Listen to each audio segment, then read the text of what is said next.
Хеміш де Бретон-Гордон, полковник армії Великої Британії у відставці. Він був командувачем військ хімічного, біологічного, радіологічного та ядерного реагування НАТО та Великої Британії. Вітаю вас у нашій програмі, полковнику Хеміш. Дякую за запрошення. Президент Зеленський сказав, що Україна воює з Північною Кореєю. 10 тисяч північнокорейських військовослужбовців проходять підготовку в Росії і будуть розгорнуті в Україні для боротьби з українськими силами разом з російськими військами на території України, повідомляють українські ЗМІ. Яка ваша реакція на це? На жаль, я не дуже здивований. Я вважаю, що це серйозна ескалація, і командувачі НАТО та лідери у Великій Британії та США повинні уважно придивитися до цього. Ми добре усвідомлювали, що Північна Корея надає Росії багато боєприпасів і деякі балістичні ракети. А забезпечення солдатами – це вже інший рівень. Відкритим запитанням залишається те, а що росіяни дають взамін Північній Кореї? Ми знаємо, що Північна Корея відчайдушно намагається отримати ядерний потенціал, зброю, якою вони можуть загрожувати іншим людям. Північна Корея – держава-ізгой. Це тиранічна держава на чолі з тираном, яка могла б загрожувати Японії та цілій низці інших країн, якби мала ядерну зброю. І це, схоже, причина того, чому Північна Корея надає Росії свої війська. Я думаю, можливо, з іншого боку, це вказує на те, наскільки росіяни зараз у відчаї. Ми знаємо, що в Україні загинуло понад 600 тисяч російських солдатів, і їм дуже не вистачає строковиків. Президент Путін стурбований тим, що йому доведеться наполягати на тому, що деяким олігархам і багатіям, які сидять навколо нього і керують Росією, доведеться почати відправляти своїх дітей на передову. І це дійсно вплине на те, як Путін веде справи. Путін цілком задоволений від того, що він може поїхати в тиранічні держави, на кшталт Північної Кореї, і взяти в них солдатів, щоб кинути їх у російську м'ясорубку. Але що північнокорейці отримують натомість? Якщо це ядерні ноу-хау і технології, то це те, на що світ дійсно повинен звернути увагу. І буде дуже цікаво подивитися на реакцію країн НАТО та США. Як це перекидання північнокорейських солдатів до України може вплинути на перебіг війни? Власне, 10 тисяч солдатів – це дуже багато. Ви знаєте, це ціла солдатська дивізія. Наскільки компетентні північнокорейці? Я б не очікував, що вони особливо добре навчені. Я маю на увазі, що вони точно не вмотивовані. Я очікую, що це будуть воювати під примусом. Вони будуть змушені це робити. І, можливо, це здебільшого злочинці з північнокорейських в'язниць. Отже, наскільки ефективними є солдати, залежить від їх лідерства. Тому я думаю, що це більше стратегічне питання. Це своєрідний маркер для того, щоб світ реагував на це. Проте 10 тисяч солдатів у певному районі, чи то в районах Донбасу, чи де-інде, без сумніву, росіяни використовуватимуть цих північнокорейців як гарматне м'ясо, але Путіну буде байдуже. І я не думаю, що Кім Чен Іна, лідера Північної Кореї, це буде хвилювати. Але це те, за чим нам потрібно стежити дуже уважно. І, ймовірно, росіяни теж поїдуть в Іран і подивляться, чи зможуть їм там дати солдатів для участі в бойових діях. Отже, це ескалація, безумовно. Це означає, що ця вісь зла Росії, Ірану та Північної Кореї дійсно діє разом.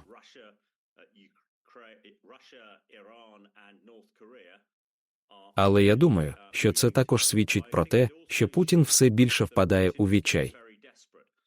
І, сподіваюся, тепер, коли президент Зеленський представляє свій план перемоги у НАТО та у ЄС, це заохотить західних лідерів зробити все можливе, так би мовити, дати все, чого хоче президент Зеленський. Це може бути можливістю для президента Зеленського добитися більших поставок зброї. І хоча це відчайдушна ескалація, у ній також можуть бути деякі позитивні елементи. Також в Україні вже загинули північнокорейські офіцери внаслідок українського ракетного удару. Крім того, були повідомлення у пресі про дезертирство північнокорейських військ у прикордонних із Україною регіонах Росії. Але як Захід має відповісти на цю ескалацію з боку Північної Кореї та Росії? Власне, звідусіль, перш за все, Захід має реагувати через Організацію Об'єднаних Націй. По суті, це вступ Північної Кореї у незаконну війну. У незаконне вторгнення Росії в Україну. Міжнародний кримінальний суд вже видав ордери на арешт президента Путіна, визнавши його дії незаконними. Це злочини в порушення Женевської конвенції. І Північна Корея та керівництво Північної Кореї беруть участь в цьому злочині. І перше, що має бути зроблено, це заяви в Міжнародному кримінальному суді, а також в Організації Об'єднаних Націй. Але те, що Захід повинен зробити, це згуртуватися. Якщо люди не усвідомлюють, що немає межі тому, що робитиме Путін, це має стати абсолютно однозначним меседжем про це. І Захід не може ще більше ухилятися від надання військової техніки Україні, щоб гарантувати, що вона зможе перемогти. Але я думаю, що це також показує, що у Путіна закінчується людський ресурс. Ми знаємо, що у нього закінчуються ракети та боєприпаси, тому він їздив до Північної Кореї та Ірану. І це та можливість, яка потрібна Україні, і Україні потрібно, щоб Захід абсолютно її підтримував. Розгляд цих злочинів у Міжнародному кримінальному суді та інших місцях – це буде пізніше. Найголовніше на даний момент – зробити так, щоб президент Зеленський і українська армія, українські військові, мали все необхідне для перемоги над росіянами. Також Північна Корея підірвала свої частини доріг, які заєднували її з Південною Кореєю, і були повідомлення про мобілізацію 1,5 мільйона людей у Північній Кореї. Були повідомлення про те, що вони вступлять до армії Північної Кореї. Чи вважаєте ви це ознакою готовності Кім Чен Іна напасти на Південну Корею?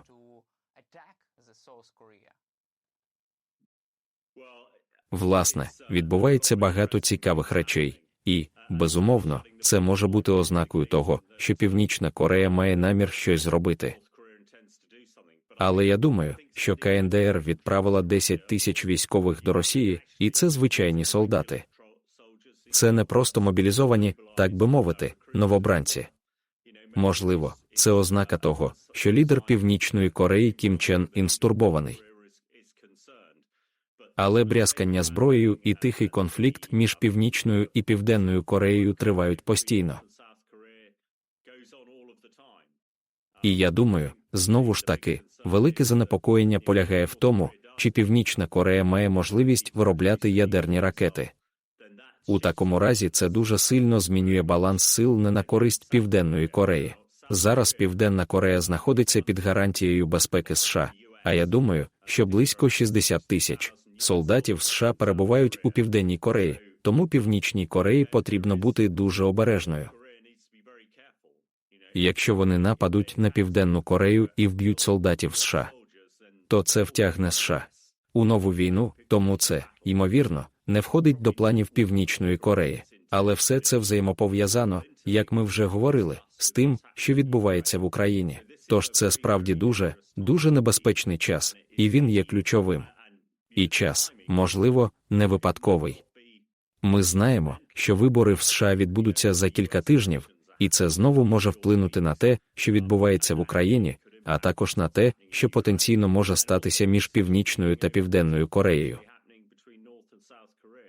Отже, це дуже небезпечні часи. Але я вважаю, що інший аргумент полягає в тому, що Північна Корея не відправить стільки солдатів, стільки боєприпасів, стільки ракет до Росії, якщо вона має намір напасти на Південну Корею.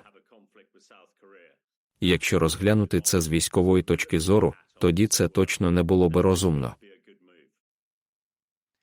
Крім того, оскільки північнокорейські солдати будуть відправлені на поле бою в Україні, що це може означати для України? Чи вважаєте ви це актом війни проти України? Північна Корея може стати третьою стороною цієї війни? Чи дає ця ескалація право Заходу відповісти введенням в Україну навіть власних військ?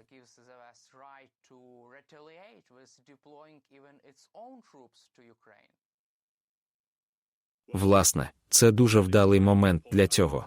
Щодо вашої першої тези, так абсолютно. Північна Корея вступила у війну з Росією проти України. Це однозначно. Ви знаєте, якщо є 10 тисяч північнокорейських військових, які воюють проти українських військ, вони є стороною цієї війни, і вони повинні понести таке ж покарання. Тепер, чи заохотить це НАТО вести наземні війська? Я думаю, що наразі це малоймовірно. Але те, до чого це має спонукати НАТО, і другий ключовий елемент плану перемоги президента Зеленського – це можливість використовувати зброю НАТО проти Росії. І якщо розгортання військ Північної Кореї не змусить Захід надати президенту Зеленському дозвіл на удари по Росії, тоді я не знаю, що може їх змусити це зробити. Отже, це цілком може бути серйозною стратегічною помилкою Путіна щодо ведення наземних північнокорейських військ, оскільки це абсолютно дає однозначні варіанти дій західним лідерам. І як ми знаємо сьогодні, президент Зеленський перебуває в Європі та представляє свої плани на саміті Європейського Союзу. І ключовим елементом, одним із ключових елементів планів є використання західної зброї в Росії. І я думаю, ви знаєте, абсолютно, це має дати карт-бланш президенту Зеленському для цього. Це акт війни проти України з боку Північної Кореї з метою небезпечної ескалації ситуації. Також видання The New York Times повідомило, що вересень став найкривавішим місяцем для російської армії. З початку повномасштабного вторгнення загинуло 115 тисяч російських солдатів і 500 тисяч отримали поранення.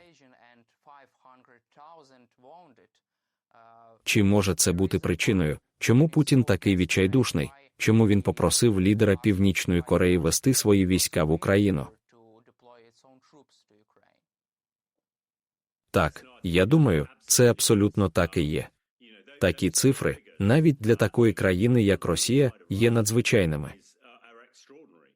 І ми знаємо, що цей ресурс загалом закінчується. Російська армія укомплектована етнічними новобранцями зі сходу Росії, а не багатими росіянами з заходу Росії, з Москви і Санкт-Петербургу, які реально керують країною і мають вплив. Але тепер, коли у Путіна закінчуються новобранці, йому довелося поїхати до Північної Кореї, щоб відправити на передову північнокорейських солдатів, які, схоже, дуже не хочуть там перебувати. Тому я думаю, ви знаєте, армія в країні розміром з Росією не може витримати тих втрат, які вона несе. Ви знаєте, ми знаємо це з часів Другої світової війни. Ми знаємо це навіть з часів Першої світової війни. Тому, знову ж таки, якщо країни НАТО, якщо Захід буде сміливим, вони мають зробити все, аби президент Зеленський і Збройні сили України могли перемогти. Це лише показує, як ми обговорювали востаннє, що моральний дух у російській армії на дні через усі ці втрати.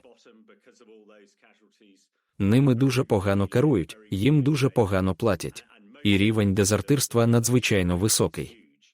Більшість взагалі не хотіла б бути на передовій. І якщо вам доводиться просити іноземні країни, як от Північну Корею, вести війська до України, то це ознака того, що Путін у біді. І зараз настав час дійсно завдати вирішального удару по Росії. Також агентство Bloomberg повідомило, що уряд США впевнений у тому, що Україна зможе утримувати захоплені землі в Курській області протягом багатьох місяців. Чи згодні ви з такою оцінкою? Так.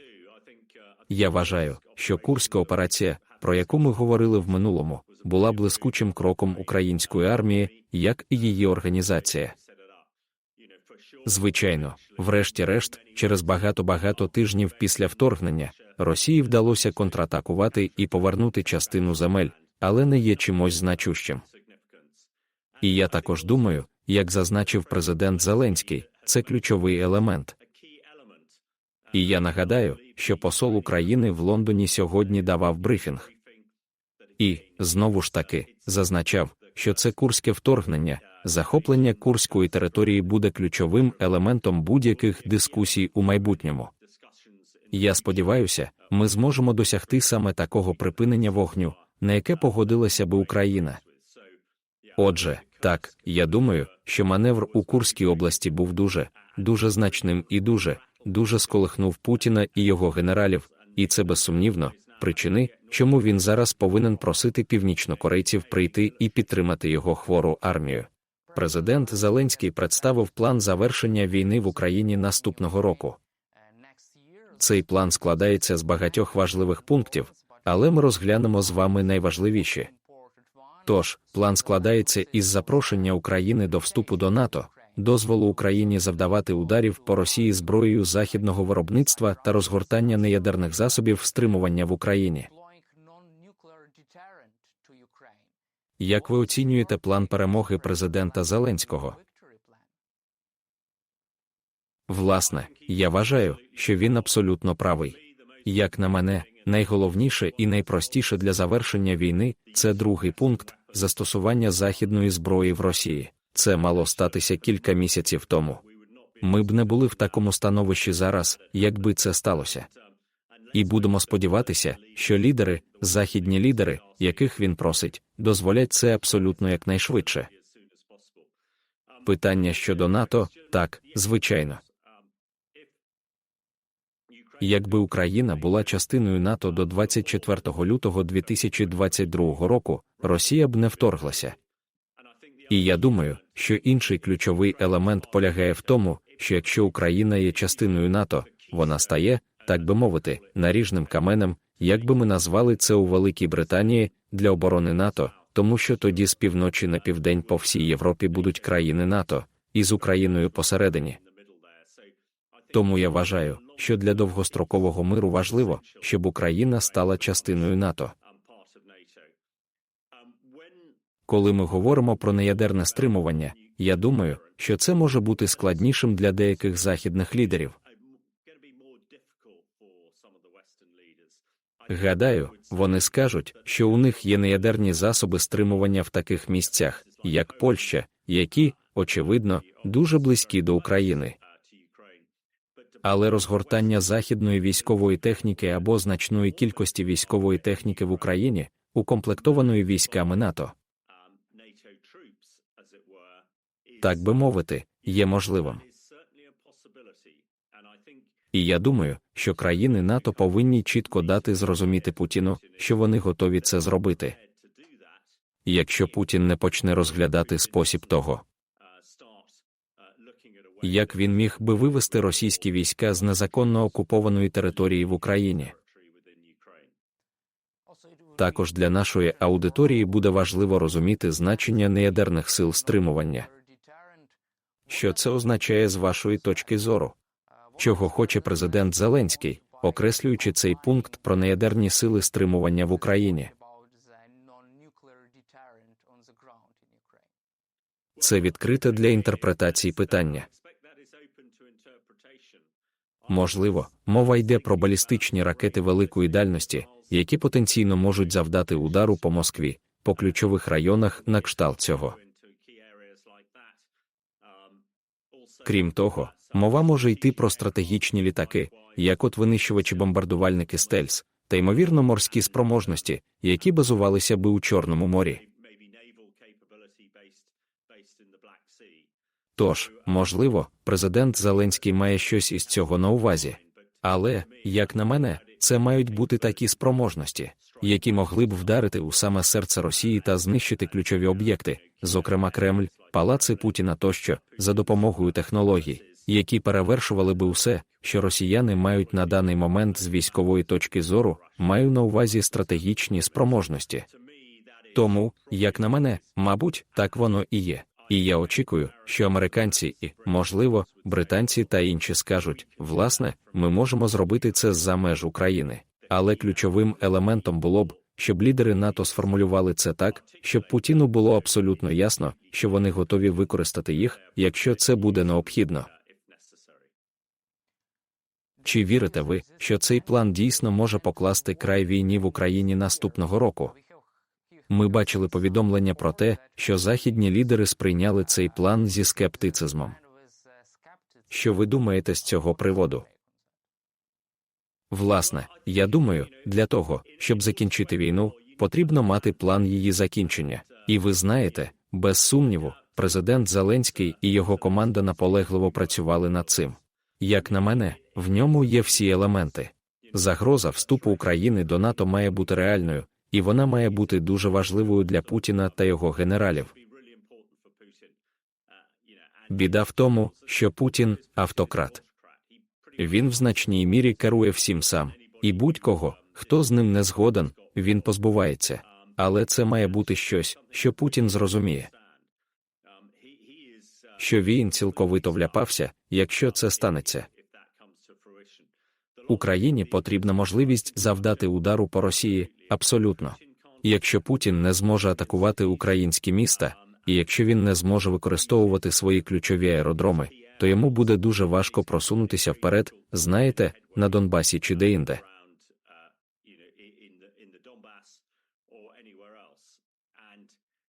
І якщо Україна, можливо, може збільшити Курський плацдарм, так би мовити, то це знову ж таки має турбувати Путіна. Ми також розуміємо, що в плані президента Зеленського є низка елементів, які досі залишаються секретними, але вони були доступні західним лідерам. І я припускаю, що вони також є ключовими для здійснення цього. Тому я думаю, що це дуже добре, що зараз президент Зеленський поінформував усіх про план перемоги. І якщо за цим планом стоятиме Захід, Путін буде дуже стурбований. І якщо Путін зможе сісти за стіл переговорів з Україною на умовах України, то, можливо, є шанс, що буде мир, який був би прийнятним для народу України. І такий мир, де Курськ обмінюють на землю, яку Путін незаконно захопив. Якщо Україна стане частиною НАТО, як на мене, це забезпечить майбутнє України вже на наступні кілька десятиліть. Отже, все залежить від того, як реагуватиме Захід, як ми обговорювали раніше в цьому інтерв'ю. Я вважаю, що російська армія у біді, їм не вистачає особового складу, а їхній моральний дух жахливий. Ми знаємо, що у них закінчуються ракети та інше важливе обладнання. Російська економіка перебуває у вільному падінні та на межі краху. І це матиме величезний вплив на російський народ. І зараз російський народ починає розуміти, що він зазнав понад 600 тисяч людських втрат. Ще у 1980-х роках матері російських солдатів змусили Кремль вивести війська з Афганістану, коли було вбито 17 тисяч солдатів. Зараз це набагато більша кількість, але якимось чином російській державі вдалося приховати багато чого, тому так важливо, щоб російський народ розумів це спустошення, яке було зроблено від їх імені їхнім автократичним лідером. Тому так, будемо сподіватися, що з цим планом, який повністю підтримується західними країнами, зокрема НАТО, насправді війну можна закінчити, як запропонував президент Зеленський наступного року. Але чи не здається вам, що Володимир Путін не хоче вести переговори з Україною? Тому що в такому випадку його режим може опинитися під загрозою, а він може зіткнутися із фізичною загрозою своєму життю. Абсолютно. Але ж це російський шлях, чи не так? Так тиранічні лідери зустрічали свій кінець. І Путін, мабуть, це бачить. Путін знає, що якщо він зазнає невдачі у своїй спеціальній військовій операції, йому кінець. А в російській мові «кінець» може означати не лише втрату роботи, а й життя. І я знаю, що є багато науковців, які коментують це, які кажуть, що той, хто прийде на зміну Путіну, може бути гіршим. Справді, можливо і так, але Путін зруйнував російську армію та російську економіку. Тому так, ви маєте рацію, що Путін знає, що якщо він зазнає невдачі, то це його кінець. Але вам в Україні та нам на Заході, я не думаю, що слід хвилюватися з цього приводу. Це проблема Росії. Вони можуть розібратися з цим, коли Путіна не стане. Але ключовим є те, щоб закінчити цю війну якомога швидше на умовах, прийнятних для українського народу. Але чи не здається вам, що Володимир Путін не піде на переговори з Україною, не закінчить війну, поки він залишається при владі і поки він живий?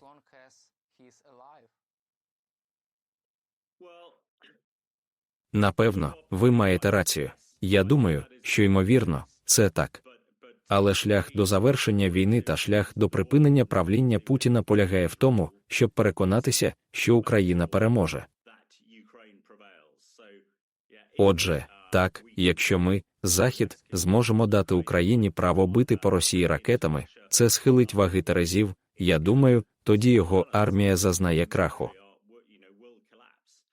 І якщо це станеться, то варто лише поглянути на історію російських лідерів, що час його перебування при владі буде досить обмеженим.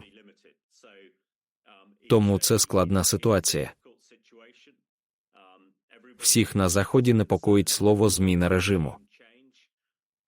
Але, власне, в цьому випадку, я думаю, більшість людей, які дійсно це розуміють і дуже глибоко на це дивляться, вірять, що, власне, Росія без Путіна буде набагато безпечнішим місцем для Заходу, ніж Росія з Путіним.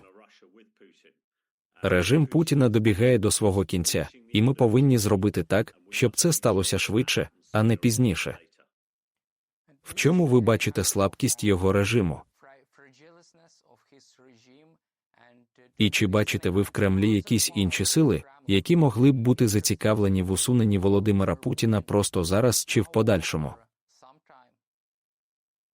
Власне, ні, я не думаю, що зараз хтось зацікавлений у його усуненні. Але як тільки він піде, знайдеться чимало людей, які спробують взяти владу в свої руки.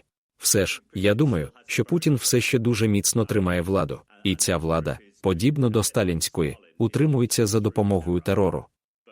Але, як ми бачили, коли Сталін помер, дуже швидко його посаду зайняли інші тирани з його оточення. І я думаю, що те ж саме станеться і з Путіним після того, як вони його усунуть з посади, чи якимось іншим шляхом.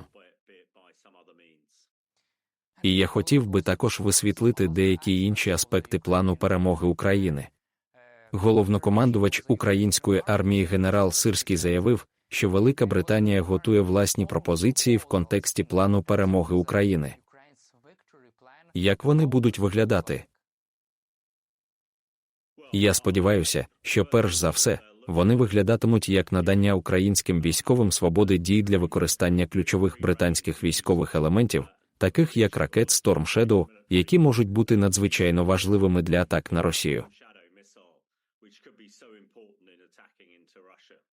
Я також сподіваюся, що мова йде про те, щоб надати додаткове обладнання. За останні кілька днів ми бачили оголошення про те, що австралійський уряд дає 50 танків Leopard-1. Так само у Британії є кілька сотень танків Challenger 2, які стоять на складах і не використовуються. Тож розглядається, яке інше озброєння можна надати Україні. Знову ж таки, для Росії важливо так само, як і для України, що такі країни, як Британія, готові підтримати вас. Ми багато чули про те, що британський прем'єр говорив, він підтримуватиме Україну та Зеленського до самого кінця. Але слова – це одне, а вчинки – інше. А вчинки – це надання більшої кількості зброї, а також надання більшої свободи дій. Цілком можливо, що Велика Британія також планує допомогти з більшою кількістю тренувань, стратегічних порад і розвідки, а також, можливо, допомогти Україні стати членом НАТО.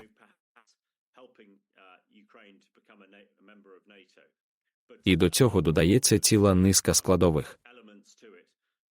Але я особисто сподіваюся, що Британія очолить цей шлях, і в такому випадку деякі з наших європейських союзників візьмуть з неї приклад. Гадаю, що ми всі дуже добре усвідомлюємо, що вибори в США відбудуться в листопаді, і якщо президент Трамп знову буде обраний, то це може вплинути на те, як США підтримуватимуть Україну. І це означатиме, що країни НАТО в Європі дійсно мають активізуватися ще більше. І я сподіваюся, що такі країни, як Німеччина, які мають можливість це зробити, та інші європейські країни НАТО також активізують свою діяльність.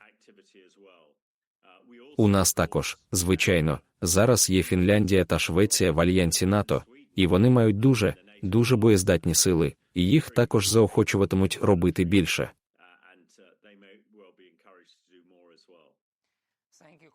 Дякую вам, полковнику Хеміш, за ваш час і за вашу підтримку України. Слава Україні! Дякую. Слава Україні!